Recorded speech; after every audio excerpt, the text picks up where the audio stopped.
लोगों ने page life cycle start किया था ना ASP.NET में, तो हमने उसका थ्योरी लिखवा दिया था और मैंने बोला था कि ASP.NET का लाइफ साइकिल का हम प्रैक्टिकल आपको नेक्स्ट डे बताएंगे कि किस तरीके से आपका साइकिल वन आफ्टर वन चलता है। और हमने बताया था कि सबसे पहले आपका प्री इनिट चलता है, फिर इनिट चलता है, फिर इनिट कंप्लीट है, फिर प्री लोड है, प्री लोड कंप्लीट है ना।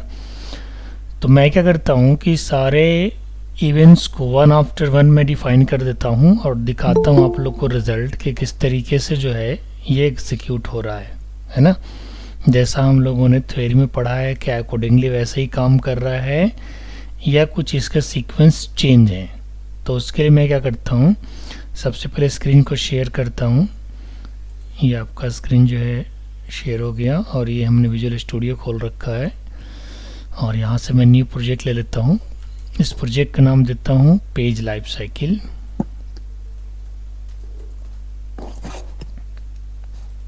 क्रिएट कर दिया हमने, एम्प्टी लेके चल रहे हैं, क्रिएट कर दिया।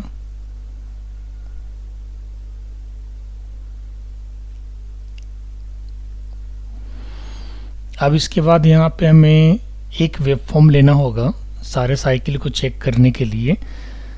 तो वेब फॉर्म कैसे लिया जाता है, जैसे आप नॉर्मल आइटम को ऐड करें वैसे ही करना है वेब फॉर्म के लिए भी। वेब फॉर्म क्या है, आपका ASP.NET का फॉर्म है। तो यहाँ पे राइट क्लिक करेंगे, कहाँ पे, सॉल्यूशन के जस्ट नीचे एक प्रोजेक्ट का नाम होता है। अगर आप सॉल्यूशन पे राइट क्लिक करोगे तो वहाँ पे क्या होगा, प्रोजेक्ट ऐड होगा। पेज कहाँ पे ऐड होगा, आपके पर्टिकुलर प्रोजेक्ट पे जहाँ पे आपने सेलेक्ट किया है। अब इसे राइट क्लिक करेंगे, ऐड न्यू आइटम पे जाएंगे, ये रहा ऐड न्यू आइटम और यहाँ से वेब फॉर्म को सिलेक्ट करेंगे। ये रहा वेब फॉर्म। चूँकि हम ASP.NET को परफॉर्म कर रहे हैं और उसका लैंग्वेज हमने C# सेलेक्ट किया है, तो यहाँ पे जो है ये C# सेलेक्ट होता हुआ ये दिख रहा है।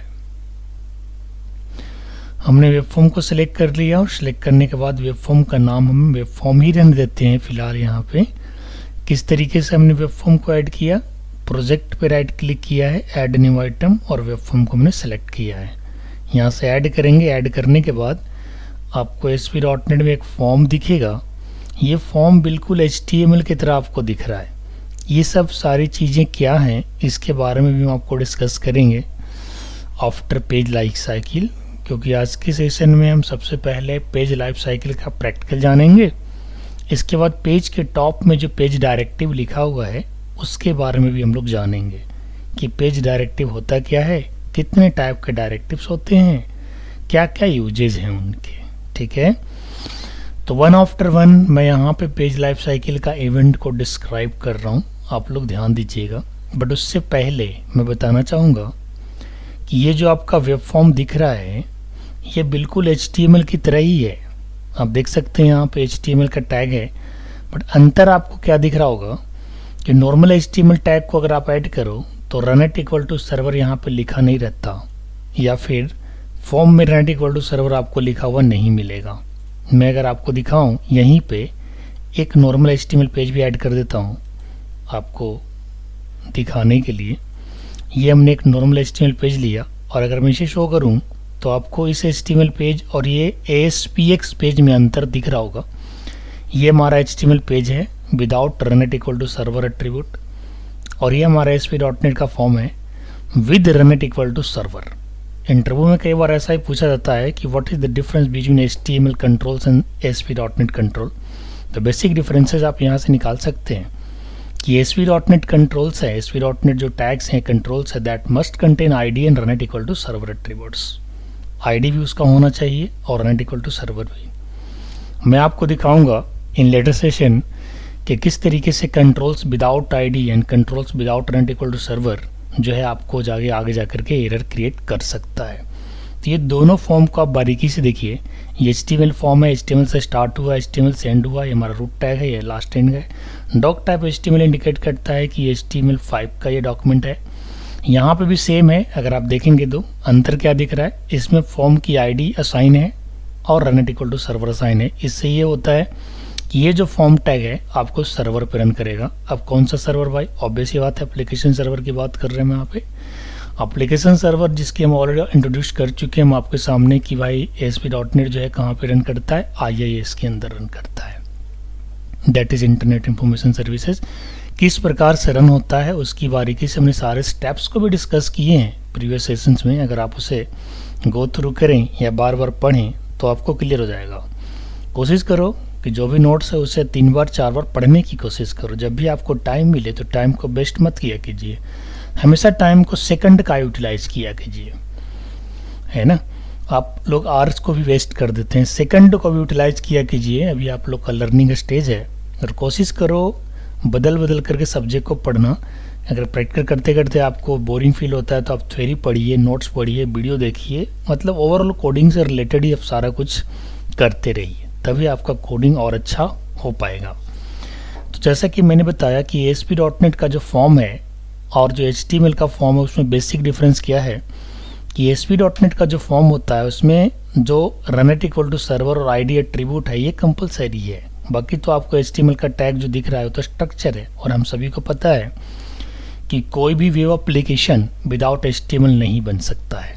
चाहे वो पाइथन का जेंगो में बना हुआ वेब एप्लीकेशन हो उसमें भी HTML चाहिए, या फिर जावा के अंदर JSP के अंदर बना हुआ वेब एप्लीकेशन हो उसके लिए भी हमें HTML चाहिए, PHP का वेब एप्लीकेशन हो उसके लिए भी HTML चाहिए, और .NET का ASP.NET हो उसके लिए भी HTML चाहिए, क्योंकि आपका जो ब्राउज़र है वो मोस्टली HTML को ही समझता है। बाद में आप उसके अंदर ASP.NET के सर्वर टैग लगा दो तो पता चलेगा कि आपका सर्वर टैग जो है वो सर्वर तक जा रहा है, HTML का टैग ब्राउज़र तक ही रुक रहा है। HTML का जो टैग हैं जो without run at equal to server हैं वो ब्राउज़र तक ही रुक रहे हैं, और जो रनएट इक्वल टू सर्वर है वो IIS तक जा रहा है। इन द फ्यूचर अगर मैं HTML के पैराग्राफ टैग को भी ID और रनएट इक्वल टू सर्वर असाइन कर दूं तो वो भी आपका एक सर्वर साइड कंट्रोल बन जाएगा और वो भी IIS तक जाएगा। ऐसा मैं इसलिए कह रहा हूँ कि पैराग्राफ टैग जो है वो HTML का नॉर्मल टैग है, नॉर्मल एलिमेंट है, लेकिन उसे आप C# के अंदर कोड बिहाइंड में यूज कर सकते हो, यानी C# के लॉजिक्स को यूज करके पैराग्राफ के टैग को आप डायनामिक बना सकते हो, चेंज कर सकते हो। जबकि नॉर्मली हम लोग क्लाइंट साइड जो HTML एलिमेंट को डायनेमिक बनाते हैं वो कैसे बनाते हैं, आइदर यूज ऑफ जावास्क्रिप्ट और रिएक्ट और jQuery एंड एंगुलर। मैं सर्वर साइड पे बात कर रहा हूँ तो C# आपका सर्वर साइड पे है, बैकएंड कोडिंग है, और पैराग्राफ टैग जो है HTML का कोड है, HTML का एलिमेंट है, HTML का टैग है। अगर उसके अंदर आपने ID और रनएट इक्वल टू सर्वर लगा दिया, इवन आप बॉडी के भी ID और रनएट इक्वल टू सर्वर लगा देते हो तो बॉडी टैग भी C# से एक्सेस हो जाएगा, और ऐसा मैं आपको प्रैक्टिकली करके दिखाऊंगा भी। और ASP.NET के जो डे वाइज असाइनमेंट्स हैं superenia.com पे, वहाँ पे भी दिया हुआ है कि आप on selected body colour change कर दीजिए तो वहाँ पे भी आपको ID और रनएट सर्वर की आवश्यकता पड़ ही जाता है। यानी कोई भी HTML टैग अगर सर्वर पे जाना चाहे तो उससे 2 चीज़ आपको उसके साथ रखना होगा, एक ID और दूसरा रनएट सर्वर, ये कंपलसरी है। ठीक है, ये चीज़ मैं आपको बता दे रहा हूँ। हालांकि मेरा वॉइस रिकॉर्ड भी हो रहा है, स्क्रीन भी रिकॉर्ड हो रहा है। इन द फ्यूचर अगर आपको इसके बारे में जानना हो तो वीडियो को प्ले करके देख सकते हैं, सुन सकते हैं। अभी मैं पेज लाइफ साइकिल के प्रैक्टिकल की ओर बढ़ रहा हूँ। उससे पहले मैंने आपको वेब फॉर्म दिखाया ASP.NET के फॉर्म। ये टॉप ऑफ द लाइन को हमने अभी तक डिफाइन नहीं किया है, इसको मैं डिफाइन करने के लिए अभी जस्ट रुक कर रहा हूँ कि ओके सबसे पहले पेज लाइफ साइकिल को डिफाइन करूँगा, इसके बाद इस लाइन को भी डिफाइन करूँगा जो पेज के टॉप में लिखा हुआ है। एक एक चीज़ आपको बताऊँगा कि इसका मतलब क्या है, कितने टाइप्स के होते हैं। बेसिकली इसे पेज डायरेक्टिव बोला जाता है। तो चलिए आपको वेब फॉर्म का और भी व्यू दिखाता हूँ। ये तो सोर्स व्यू हो गया, ध्यान से सुनिएगा। ASP.NET का जो वेब फॉर्म है उसका ये सोर्स व्यू है। अगर आप नीचे देखेंगे लेफ्ट बॉटम कॉर्नर पे तो यहाँ पे आपको सोर्स दिख रहा है। इसका डिज़ाइन भी आप देख सकते हैं, दिस इज़ डिज़ाइन। हालांकि अभी ये वाइट दिख रहा है। मैं यहाँ पे अगर लिखूँ एक नॉर्मल HTML टैग के अंदर H1 वेलकम टू शुप्रो पाठशाला, ठीक है, मैंने H1 में लिखा वेलकम टू शुप्रो पाठशाला। अब ये चीज़ आप डिज़ाइन में अगर आप देखोगे तो यहीं पे आपको आउटपुट जो है दिख रहा होगा, जो कि ये चीज़ MVC के अंदर नहीं है। अगर ASP.NET को MVC से कंपेयर किया जाए तो ये फीचर MVC में अवेलेबल नहीं है। MVC का अगर आपको आउटपुट देखना हो तो हर हाल में उसे रन करना पड़ेगा। हालांकि बाद में .NET माइक्रोसॉफ्ट ने हॉट डिज़ाइन हॉट रन नाम का कोई मेनू ऐड किया है। अभी 2022 विजुअल स्टूडियो के अंदर वो चीज़ें आ गया है। अभी हम लोग .NET 4.8.1 पे काम कर रहे हैं जो कि लेटेस्ट है। आगे चल के जब आप कोर वगैरह सीखोगे तो वहाँ पे हॉट मेनू यहाँ पे ऐड किया है। जस्ट प्ले के बगल में हॉट रन नाम है उसका, HOTRUN हॉट रन, और उसके आइकन बदल गए हैं। उससे फ़ायदा क्या है कि जैसे आप लोग रिएक्ट को देखा होगा, रिएक्ट में क्या होता है कि अगर आपने सोर्स कोड को चेंज किया या कोई भी आप सेव चेंजेस करते हो तो उसका जो आउटपुट है वो तुरंत वेब ब्राउज़र पर रिफ्लेक्ट करता है without reloading the page. Angular के अंदर भी ऐसे ही होता है। तो वो फीचर कोर के अंदर आ गया है कि जैसे आप कोड बिहाइंड में कोई चेंजेस करते हो, सॉरी कोड बिहाइंड में नहीं, सोर्स की बात कर रहा हूँ, कोड बिहाइंड में तो करेंगे ऐसे तो होगा ही होगा, लेकिन जनरली जो हम लोग चेंज करते हैं ज़्यादातर कि सोर्स यहाँ पे करते हैं, सोर्स में करते हैं, कोई टैग्स वगैरह में चेंज किया, कोई डिजाइनिंग चेंज किया, तो उसका जो आउटपुट है यहाँ पे तुरंत रिफ्लेक्ट होगा। तो चूंकि अभी हम लोग कोर नहीं लर्न कर रहे हैं, अभी हम लोग .NET फ्रेमवर्क रन कर रहे हैं, .NET फ्रेमवर्क 4.8.1 यानी ASP.NET भी वही है। अब ASP.NET क्या है? .NET का ही एक फ्रेमवर्क है जो आपकी वेब एप्लीकेशन बनाने में मदद करता है। ठीक है जी। अब चलिए, तो आपको दिखाया मैंने वेब फॉर्म का सोर्स पेज, और ये रहा इसी के बगल में। अगर आप टैब पे देखोगे तो यहाँ पे आपको डिज़ाइन व्यू दिख रहा है, सोर्स भी दिख रहा है, और एक और भी है, स्प्लिट करोगे तो डिज़ाइन एंड सोर्स दोनों दिखेगा। यहाँ पे आप सोर्स लिखिए, इधर आपको डिज़ाइन पे आउटपुट आता रहेगा। जैसे मैं यहाँ पे सेकंड लाइन में लिखना चाहूँगा हैप्पी कोडिंग, ठीक है। जैसे मैं रन करूँगा, या रन नहीं करने की ज़रूरत नहीं है, अभी मैं रन नहीं कर रहा, मैं डिज़ाइन भी में वापस जा करके दिखा रहा हूँ। अब मैं इसको क्लोज कर दिया हूँ, मैं वापस, अब देख सकते हैं डिज़ाइन में हैप्पी कोडिंग आ रहा है। यानी आप यहाँ पे लिखो और डिज़ाइन में आपको साथ साथ जो है वो दिखता रहेगा। तो ये कौन सा व्यू हो गया? ये हो गया डिज़ाइन एंड सोर्स व्यू, जो ऐसा फीचर MVC में नहीं है। ये चीज़ आपको ASP.NET मिल रहा था, लेकिन जब इतना अच्छा चीज़ मिल रहा था तो भाई हम लोग MVC की तरफ गए क्यों? तो उसका भी रीज़न था कि MVC जो है लाइटवेट है, method to method communication provide करता है, क्लीन सेपरेशन ऑफ कंसर्न को प्रोवाइड करता है, काफ़ी सारी चीज़ें वहाँ पे जो है वो लाइटवेट किया गया। अननेसेसरली व्यू स्टेट वहाँ पे जनरेट नहीं होता, आपकी इन्फॉर्मेशन को ट्रैक नहीं करता, इसलिए आपका पेज जो है वो काफ़ी रिस्पॉन्स अच्छा देता है, परफॉर्मेंस अच्छा आता है। ठीक है, और भी कई उसके विशेषता है MVC का। तो ASP.NET के आपने फॉर्म देखा, फॉर्म का सोर्स आपने देखा, और इसके डिज़ाइन में आपको दिखाया कंप्लीट, और इसके बाद सोर्स एंड डिज़ाइन दोनों दिखाया। तो ASP.NET के 3 व्यू तो आपको यहीं पे दिख गया, source view, source and design view and design view. ठीक है, अब चलते हैं इसके एक और व्यू आपको दिखाता हूँ, that is called code behind view. यानी ASP.NET के लॉजिक कहाँ पे लिखा जाता है, अब उसका हम बात कर रहे हैं। ठीक है, ये ASP.NEट का क्या है? सोर्स व्यू है, और इसके आप डिज़ाइन व्यू भी देख लिए। अब लॉजिक कहाँ लिखा जाएगा वो भी आपको दिखाता हूँ। लॉजिक लिखने के लिए यहाँ पे क्या है कि आप लॉजिक लिखने के लिए 2-3 तरीके से आप उसके कोड बिहाइंड में जा सकते हैं। जैसे पहला तरीका क्या है कि आपने इसके पेज पे डबल क्लिक कर दिया, तो देखिए यहाँ पे इसके कोड बिहाइंड पे आ गया। ठीक है, फर्स्ट वे तो ये हो गया कि आप जो वेब फॉर्म पे काम कर रहे हैं उसके डिज़ाइन मोड में चले जाइए, और डिज़ाइन मोड में जाने के बाद जस्ट डबल क्लिक करना है, और क्लिक करने के बाद आप उसके कोड बिहाइंड में चले आएंगे। अब ये जो कोड बिहाइंड है इससे आप लोग ऑलरेडी फेमिलियर हो भाई। क्यों? क्योंकि आप लोगों ने C# को लर्न कर लिया है, और जिन्होंने भी C# को लर्न कर लिया है उन्हें हमें नेम स्पेस बताने की ज़रूरत नहीं पड़ेगा कि भाई प्री डिफाइंड नेम स्पेसेस क्या होते हैं और यूजर डिफाइंड नेम स्पेस क्या होते हैं, क्लास क्या होता है और पेरेंट क्लास क्या होता है। तो बताना क्या है भाई, इवेंट हैंडलर ये चीज़ है। हालांकि जिन्होंने विंडो पे काम किया है वो इस चीज़ से भी फेमिलियर हैं, ठीक है। नेम स्पेस क्या होता है वो आप लोग जानते हैं, और नहीं जानते हैं तो हमारा C# के लेक्चर और नोट्स को आप पढ़ सकते हैं, ठीक है। आप एक चीज़ यहाँ पे देखो, चलिए एक तो हमने क्या किया, इसके डबल क्लिक पे कोड बिहाइंड लाया। दूसरा ऑप्शन क्या है भाई कोड बिहाइंड जाने का, तो देखिए आप ऊपर में देख सकते हैं व्यू मेनू है यहाँ पे, उसी पेज के व्यू मेनू में जाओगे और यहाँ से जाने के बाद ये देखिए कोड पे क्लिक करना है, शॉर्टकट है F7। अब जैसे ही कोड पे क्लिक करेंगे इसके कोड पे चले जाएंगे, ठीक है। तो पेज पे आप डबल क्लिक करके भी आ सकते हैं, व्यू एंड कोड करके भी आ सकते हैं। फर्दर अगर आपने पेज पे कोई बटन वगैरह लिए, जैसे बटन कैसे लेना है वो भी बताऊंगा। हालांकि ये सेशन हमारा पेज लाइफ साइकिल का सेशन है, लेकिन बेसिक चीज़ों को बताते हुए आगे बढ़ रहा हूँ ताकि बाद में आप लोगों को प्रॉब्लम क्रिएट ना हो।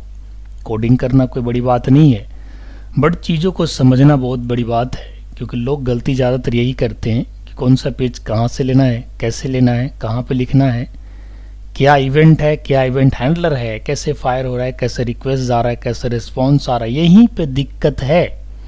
तो इसीलिए मैं रुका हुआ हूँ और इसको स्लोली रिप्रेजेंट कर रहा हूँ ताकि आप सारी चीज़ों को समझ पाएँ। तो मैं फिर से एक बार कोड बिहाइंड में आ गया हूँ। ये कोड बिहाइंड है यानी C# का पेज है। इस पेज का नाम अगर आप देखोगे यहाँ पे, तो पेज का नाम जो भी आपने लिया था webform1, चूँकि ASP.NET का पेज है तो इसका एक्सटेंशन क्या है .ASPX। अगर कहीं कहीं .ASP रहेगा तो आपको ये समझना है कि सिर्फ ASP का पेज है, लेकिन यहाँ पे ASPX है तो X इंडिकेट करता है .NET को, यानी ये जो पेज है वो ASP.NET का पेज है। .CS लग गया, आप देख सकते हैं, ध्यान से देखिएगा, आप सभी को दिख भी रहा होगा।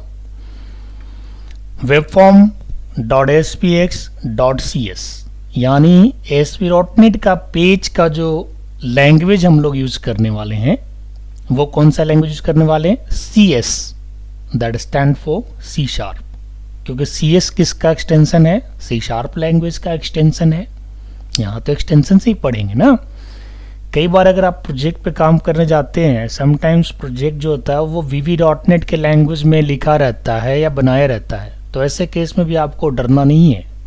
अगर आपकी ओप्स की कंसेप्ट क्लियर है, डेटाबेस कनेक्टिविटी अगर आपको आता है, सिस्टमैटिक तरीके से कोड रीडेबिलिटी, रीयूजेबिलिटी के फंक्शनलिटीज़ को अगर आप समझते हैं, तो VB.NET को भी आप हैंडल कर सकते हैं। अंतर क्या है कि .CS के जगह पे .VB मिलेगा आपको। प्रोटेक्टेड वॉइड पेज लोड इस तरीके से फंक्शन लिखा हुआ है, वहाँ पे थोड़ा तरीका अलग होता है ना। वहाँ पे ब्रेसेस आपको नहीं मिलता, ब्लॉक नहीं मिलता, कभी देखिएगा आप लोग उसको भी खाली समय में। हालांकि बहुत ऐसे कम चांसेस मिलेंगे आपको VB.NET में, क्योंकि आपके स्पेशलाइजेशन C# पे है और अभी डिमांड भी C# का है मॉडर्न वेज में। .NET फ्रेमवर्क के अंदर अगर डिमांड है तो C# लैंग्वेज का ही है, तो इसीलिए आप लोग को C# पर ट्रेनिंग दिया गया है। तो .CS एक्सटेंशन है, तो इसका मतलब ये है कि ये जो फॉर्म है ASPX फॉर्म है, उसका ये कोड बिहाइंड है, और इसके अंदर जो लैंग्वेज या और जो लॉजिक हम लोग इम्प्लीमेंट करने वाले हैं वो C# का इम्प्लीमेंट करने वाले हैं, ठीक है। कुछ और बेसिक चीज़ें हैं जिससे बता करके आगे बढ़ता हूँ। आप यहाँ पे देख सकते हैं, ये तो खैर नेम स्पेसेस हैं, ये आपको पता है, लेकिन यहाँ पे जो आपका फॉर्म का नाम है वही इसका क्लास का नाम है, ध्यान दीजिएगा। यानी वेब फॉर्म को आप एक क्लास भी कह सकते हैं, वेब पेज को आप एक क्लास भी कह सकते हैं, कोई आपको गलत नहीं ठहराएगा, लेकिन ये पार्शियल क्लास है। समटाइम आप लोग ग्रुप डिस्कशन में इस चीज़ को डिस्कस करते हैं कि व्हाट इज पार्शियल क्लास, तो मैं यही कहता हूँ the partial class is a class which information which some informations define in any other classes। इसका मतलब ये होता है कि ये जो क्लास है वो कंप्लीट यहाँ पे नहीं है, उसकी कुछ चीज़ें ऐसे हैं जो system dot web dot UI dot page के अंदर है, जिसे हमें इनहेरिट करना पड़ रहा है, या इसे आप गो टू डेफिनेशन करके मैं आपको कई बार देखने के लिए बोलता हूँ कि भाई गो टू डेफिनेशन करो, तो गो टू डेफिनेशन हालांकि यहाँ पे भी नेविगेट करने में प्रॉब्लम हो रहा है, ठीक है, आप लोग चेक करिएगा। System dot web dot UI dot page क्या है, यहाँ पे पेज जो है एक पेरेंट क्लास है। System dot web dot UI क्या है, name space, system name space, web उसका सब नेम स्पेस, और यूआई भी सब नेम स्पेस है, जिसे रिएक्ट में पैकेज बोला जाता है, जावा में पैकेज बोला जाता है, पाइथन में पैकेज बोला जाता है, पीएचपी में पैकेज ही बोलते हैं, लेकिन यहाँ पे जो है नेम स्पेस बोला जाता है। In dot net framework it is called name space, है ना। तो सिस्टम क्या है, रूट नेम स्पेस है, उसके अंदर वेब उसका चाइल्ड, और वेब के अंदर UI that is called user interface, वो उसका चाइल्ड, और यूआई के भी चाइल्ड है वेब कंट्रोल्स, है ना। तो कहने का मतलब ये है कि जो भी क्लास है उसका एक हायरार्की बना हुआ है। कोई भी आपसे पूछेगा कि भाई वेब फॉर्म का पेरेंट क्लास क्या है, तो you have to speak simple page, और अगर आप उन्हें कंप्लीट बता दोगे system dot web dot UI dot page, तो अगेन ये गलत इन्फॉर्मेशन नहीं है, आप बता सकते हैं। अब आता है बात कि भाई ये क्या चीज़ है, तो इसके बारे में तो आज हम बात करने वाले हैं। अब ये by default page load cycle आपको दिखाया है, ऐसा इसलिए दिखाया है क्योंकि हमने पेज पे डबल क्लिक किया है, और अगर आप पेज पे डबल क्लिक करते हैं या फिर किसी भी कंट्रोल्स पे डबल क्लिक करते हैं तो ASP.NET के पेज के अंदर बाय डिफ़ॉल्ट ये इवेंट हैंडलर जरूर आता है। ये इवेंट हैंडलर ये कहता है कि अगर आप पेज लोड के टाइम पे कोई इन्फॉर्मेशन दिखाना चाहते हो, कि जैसे आपका पेज लोड हो बिफोर क्लिकिंग एनी बटन और एनी अदर इवेंट्स, तो आप वो इन्फॉर्मेशन पेज लोड के अंदर मेंशन कर सकते हो। ठीक है, अब इसमें ऑब्जेक्ट सेंडर क्या है, इवेंट आर्क्स क्या है, मैं बताना चाहूँगा। जब आप वहाँ से रिक्वेस्ट करते हो तो सेंड करते हो, यानी रिक्वेस्ट सेंडर के पास आता है, ऑब्जेक्ट इसका डेटा टाइप है यहाँ पे, यानी किसी भी टाइप का रिक्वेस्ट आ सकता है। इवेंट आर्क्स क्या है, इसका हैंडलर है, ठीक है, इवेंट आर्क्स क्या है, इसका हैंडलर है जो हर टाइप के इवेंट को ये हैंडल कर सकता है। One is sender and one is handler, इसीलिए कंप्लीट इस लाइन को इवेंट हैंडलर बोला जाता है, ठीक है। अब चूंकि पेज लोड तो बाय डिफ़ॉल्ट आता है, भाई हम तो बात कर रहे थे काफ़ी सारे साइकिल की, page pre init, page init, है ना। तो चलिए एक एक करके हम मेंशन करते हैं, और ये देखना चाहते हैं कि जिस तरीके से हमने नोट्स में लिखवाया था क्या उसी प्रकार से हमारा साइकिल चलता है या कुछ अलग है। तो चलिए सबसे पहले जो मैं यहाँ पे इवेंट लिखूँगा वो लिखूँगा मैं प्रोटेक्टेड वॉइड। प्रोटेक्टेड क्या है जी, ये एक एक्सेस स्पेसिफायर है, और इसके बारे में आपको ऑलरेडी C# में पढ़ा चुका हूँ। Protected void page underscore pre init. इसके बाद हम क्या लिखेंगे, ऑब्जेक्ट सेंडर, और इसके बाद इवेंट आर्क्स ई, ठीक है। और यहाँ पे हम ब्रैकेट स्टार्ट करेंगे, और ब्रैकेट स्टार्ट करने के बाद कुछ यहाँ पे मैसेज मैं दिखा देता हूँ कि भाई आप लोगों को पता चले कि ये हमारा साइकिल जो है प्री इनिट वाला सबसे पहले हुआ या किसी साइकिल के बाद हुआ। तो मैं यहाँ पे रिस्पॉन्स डॉट राइट यूज़ करूँगा, जिस प्रकार से आप लोग कोई भी मैसेज को प्रिंट करने के लिए C# में कंसोल डॉट राइट या राइट लाइन यूज़ करते हो, सेम उसी प्रकार से ASP.NET के थ्रू अगर आप कोई मैसेज प्रिंट करना चाहते हैं ऑन वेब ब्राउज़र तो रिस्पॉन्स डॉट राइट का यूज़ कर सकते हैं। रिस्पॉन्स डॉट राइट में रिस्पॉन्स यहाँ पे क्या है, ऑब्जेक्ट है, और राइट क्या है, उसका मेथड है, ठीक है। तो मैं यहाँ पे रिस्पॉन्स डॉट राइट यूज़ कर रहा हूँ, और इसके अंदर लिख रहा हूँ मैं यहाँ पे एक मैसेज दे रहा हूँ, पेज प्री इनिट, है ना, एक्टिवेटेड, एक ऐसा मैसेज दिया हमने, और इसके बाद हमने लगा दिया ब्रेक लाइन। ब्रेक लाइन क्यों लगाया कि भाई इसके बाद का जो इवेंट रहेगा वो लाइन ब्रेक करके आएगा। अदरवाइज अगर मैं BR टैग यहाँ पे यूज़ ना करूँ तो फिर होगा क्या कि जो नेक्स्ट साइकिल या नेक्स्ट इवेंट का जो मैसेज होगा वो उसी लाइन में आ जाएगा, है ना। तो मैंने क्या किया है, BR लगा दिया है, ठीक है। यहाँ पे BR इसलिए लगाया क्योंकि ये इन्फॉर्मेशन जो है वेब ब्राउज़र पर प्रिंट होने वाला है, वेब ब्राउज़र में अगर आप लाइन को ब्रेक करना चाहते हो तो उसके लिए वी आर टैग का इस्तेमाल करना होता है। अब हमने वी आर टैग को बाई एंगुलर ब्रैकेट में तो रखा, लेकिन डबल कोट क्यों लगाया? क्योंकि अगर HTML की बात करें तो HTML में वी आर टैग तो हम लोग ऐसे यूज़ करते हैं, यहाँ तो कोई डबल कोट यूज़ नहीं करते। लेकिन ASP.NET में क्यों? ऐसा इसलिए क्योंकि वी आर हमारा क्लाइंट साइड टैग है, HTML का टैग है, और उसे हम सर्वर मेथड के साथ यूज़ कर रहे हैं। बिकॉज राइट जो है, रिस्पॉन्स डॉट राइट जो है वो बैकएंड का कोड है, यानी सर्वर का कोड है, और उसे आप उसके साथ आप यूज़ कर रहे हैं HTML का, तो यहाँ पे डबल कोट का इस्तेमाल आपको करना ही पड़ेगा। Double quote start and double quote end. इससे क्या होगा, लाइन ब्रेक का फीचर आपको मिल जाएगा। पेज प्रीनिट हमने तो ले लिया। इसके बाद नेक्स्ट हमने लिखवाया था पेज इनिट। फिर से वही चीज़, protected void page init object. Object का ओ स्मॉल ही रहेगा क्योंकि यहाँ पे ये डेटा टाइप को इंडिकेट कर रहा है। आप सभी को पता है ऑब्जेक्ट एक पेरेंट क्लास है ना, पेरेंट टाइप है, और ऑब्जेक्ट सबसे बड़ा है .NET में। अगर आपसे कोई पूछेगा what is the parent type in .NET, you have to say it is object. ठीक है, एकदम याद कर लीजिएगा। मैंने एक और साइकिल यहाँ पे डिफाइन किया, दैट इज पेज इनिट, और इस वाले मैसेज लाइन को कॉपी कर लेता हूँ और कॉपी करके यहाँ पे पेस्ट कर देता हूँ, और जस्ट मैसेज को मैं यहाँ पे चेंज कर दूंगा। मैसेज में क्या लिखूंगा, पेज इनिट एक्टिवेटेड। सबका मैसेज मैं अलग अलग दूंगा ताकि आप लोग को पता चल सके कि भाई वन आफ्टर वन एक इसका सीक्वेंस है, क्या उसी सीक्वेंस में चल रहा है, और आप इसे पहचान सकेंगे कि भाई इसकी साइकिल जो होती है वो किस तरीके से काम करता है अंदर में। इसके बाद चलिए पेज इनिट के बाद क्या है, पेज इनिट कंप्लीट। तो मैं इस लाइन को पूरा कॉपी कर लेता हूँ और पेस्ट कर देता हूँ यहाँ पे। पेज इनिट कंप्लीट लिखने के लिए पेज अंडरस्कोर इनिट, और इसके बाद लिखना होगा कंप्लीट। अब मैं यहाँ पे लिखूंगा page underscore init complete activated. इसके बाद नेक्स्ट साइकिल जो है वो है आपका पेज प्रीलोड। इसके लिए मैं क्या करता हूँ, अगेन इसे पूरे कॉपी कर लेता हूँ ताकि मुझे कम लिखना पड़ेगा, और थोड़ा सा चेंज कर देते हैं इसके साइकिल नेम में, पेज अंडरस्कोर। इसके पहले इनिट कंप्लीट हुआ, अब पेज प्रीलोड है ना, लोड से पहले क्या होता है, प्रीलोड। अब इसके बाद मैसेज में क्या देने वाले हैं, पेज प्रीलोड एक्टिवेटेड।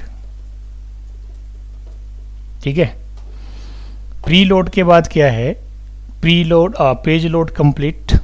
ठीक है, चलिए यहाँ पे पेज प्रीलोड और पेज लोड भी लिख सकते हैं। चलिए एक और लिख सकते हैं, यहाँ पे पेज लोड भी लिख दीजिए।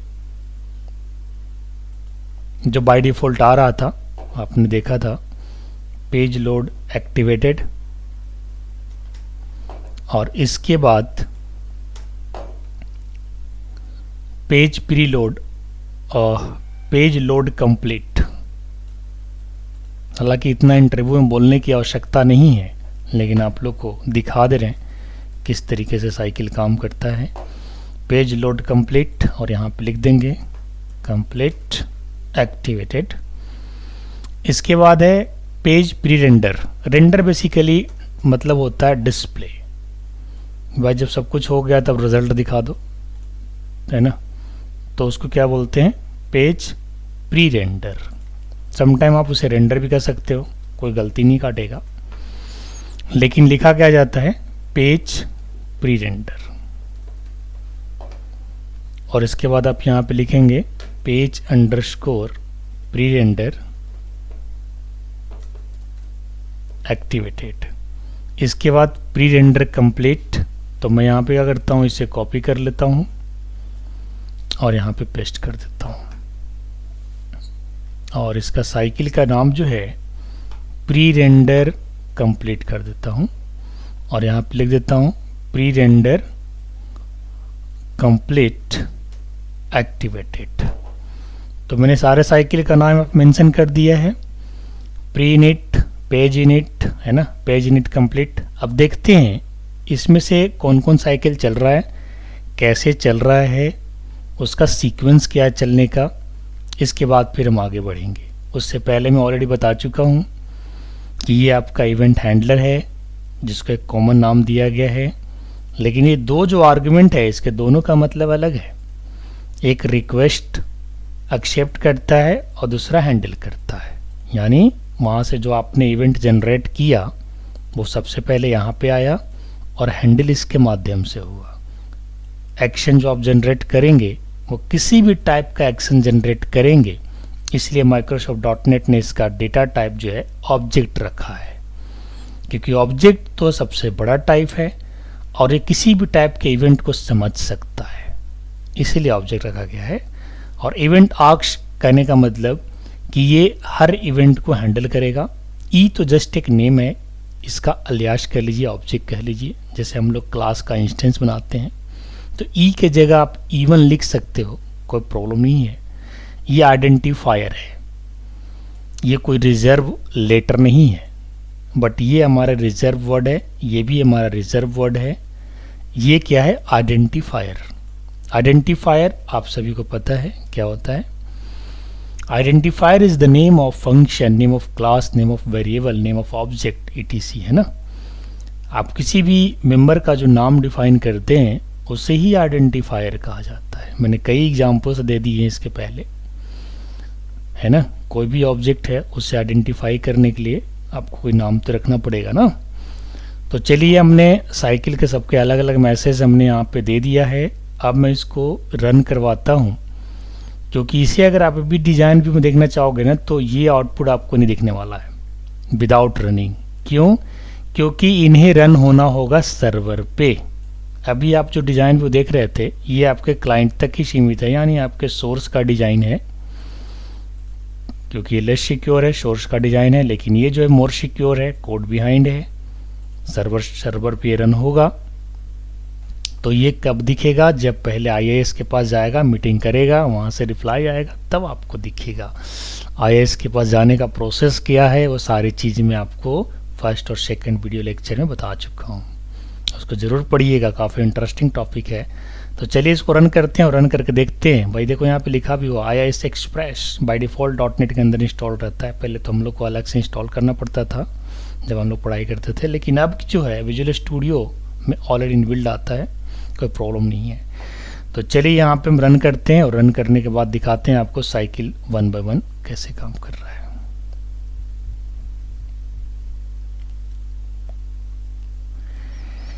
तो ये वेब ब्राउज़र पे रनिंग शुरू हो गया है और लोकल होस्ट पोर्ट नंबर इसने बाय डिफ़ॉल्ट जनरेट किया है। ठीक है, ये पोर्ट नंबर को आपको याद नहीं करना है, ये खुद ही जनरेट करता है। अब आपको दिखाता हूँ कि भाई कैसे कैसे इसका साइकिल चला। तो मैं इसको साइड में कर लेता हूँ। सबसे पहले प्री इनिट चला, जो हमने लिखा था पेज प्री इनिट एक्टिवेटेड। इसके बाद इनिट चला, प्री लोड चला, लोड कंप्लीट चला, प्री रेंडर चला और प्री रेंडर कंप्लीट चला। ठीक है, यानी जो सीक्वेंस आपको बता दिए आप इसे याद भी कर सकते हैं, और अगर आप इतना ज़्यादा याद करने में सक्षम नहीं हैं तो आप init, load, render and unload, last में अनलोड होता है। हालांकि अनलोड का मैसेज आपको नहीं दिखेगा, क्योंकि जब ये क्रॉस करोगे ना इस पेज को, जब आप क्लोज करोगे तभी अनलोड एक्टिव होता है, तो उसका मैसेज दिखने वाला नहीं है। बोलने के लिए रह जाएगा कि लास्ट जो फेज होता है वो अनलोड होता है, बट उसकी मैसेज को आप दिखा नहीं सकते हैं। ठीक है, मैं यहाँ पे इसकी मैसेज को थोड़ा सा चेंज कर देता हूँ। कुछ पूछना चाहते हैं क्या आप लोग? ज़रा पूछ सकते हैं मेरे से कुछ। हाँ सर, जैसे कि हमने स्टार्टिंग में पेज प्री इनिट को रखा था, अगर वहीं पर हम अगर पेज हाँ बिल्कुल चेंज कर देते हैं, लेकिन चलेगा पेज प्री इनिट ही। चलिए इसको ऊपर कर दें। हाँ, इसको ऊपर हाँ, लेकिन चलेगा प्री इनिट ही। लो, जिसका साइकिल पहले वही चलेगा, चाहे आप सीक्वेंस में कुछ भी रख लो, कैसे भी रख लो। जैसे मान के चलिए, देखिए चला प्री इनिट पहले, जबकि हमने पेज इनिट रखा है। एक्चुअली होता क्या है कि आपने C+ को पढ़ा होगा या C# को आपने अगर बारीकी से पढ़ा होगा तो वहाँ पे क्या होता है कि जो भी डिसीजन लेना होता है वो मेन मेथड से लेना होता है। बेशक आपका मेन मेथड डाउन में हो या टॉप में हो, उससे मतलब नहीं है। कंपाइलर सबसे पहले किसके पास जाता है? मेन मेथड के पास। अब वो मेन मेथड नीचे हो या ऊपर हो, उससे मतलब नहीं है। तो उसी तरह से ASP.NET का साइकिल है भाई, उसे आगे रखो पीछे रखो। अगर साइकिल में प्रीनिट पहले एक्टिवेट हो रहा है तो उसे किसी पोजीशन पे रखिए, प्रीनिट पहले चलेगा, क्योंकि उसके पहले चलने के लिए निर्देश दिया गया है, उसको बनाया गया है उस हिसाब से। क्लियर है ना? अभी तक तो कोई और डाउट नहीं है। तो पेज लाइफ साइकिल का हमने आपको प्रैक्टिकल दिखाया भाई, ये जेन्युइन प्रैक्टिकल है और इसे आप याद कर लेना, क्योंकि ये साइकिल पूछे जाते हैं, बस यही पूछे जाते हैं, what are the page life cycle. तो आपको बताना है, अगर आप ये सारे लाइनें याद कर लेते हो तो वेल एंड गुड। अगर आप नहीं कर पाते हो तो जैसा मैंने बताया, page init, load, pre render और अनलोड, आप ये 4 चीज़ बोल करके भी सेटिस्फाई करा सकते हैं इंटरव्यूअर को। और अगर आप इसे, हालांकि इसमें कुछ दम है नहीं, अगर आप याद करने चले तो कोई बड़ा इसमें कॉम्प्लेक्स वर्ड नहीं है जो आप याद नहीं कर पाओगे। जैसे प्री इनिट करना है भाई, प्री सभी को पता है पहले, इनिट से पहले प्री इनिट, फिर प्री लोड, लोड से पहले, फिर लोड कंप्लीट, फिर प्री रेंडर, रेंडर से पहले। ठीक है, तो इस तरीके से आप दिमाग लगा के भी इसे याद कर सकते हो। और अगर आप दिमाग नहीं लगाना चाहते ज़्यादा तो आप 4 चीज़ें रट लेना, रट के आप बता देना, क्योंकि सब चीज़ें तो रटने का ही है। मैंने तो आपको दिखाई दिया लाइव, ये ऐसे काम करता है, ये जेन्युइन इसकी साइकिल है। तो ये आपका पेज लाइफ साइकिल। अब मैं आपको 10 मिनट जो है पेज डायरेक्टिव के ऊपर लेक्चर देने वाला हूँ। हालांकि हमने भी फर्स्ट फॉर्म ऐड किया था और ये बताया था कि भाई ये जो है पेज डायरेक्टिव, यहाँ पे आ जाते हैं वापस सोर्स पे, ये सोर्स है। और पेज डायरेक्टिव होता क्या है, ये जो टॉप में आपको दिख रहा है परसेंटेज, माइक को म्यूट कर लीजिएगा, जब भी कुछ पूछना होगा आगे पूछ सकते हैं अनम्यूट करके। So please mute your self right now. तो चलिए यहाँ पे क्या करना है भाई, ये पेज डायरेक्टिव होता क्या है,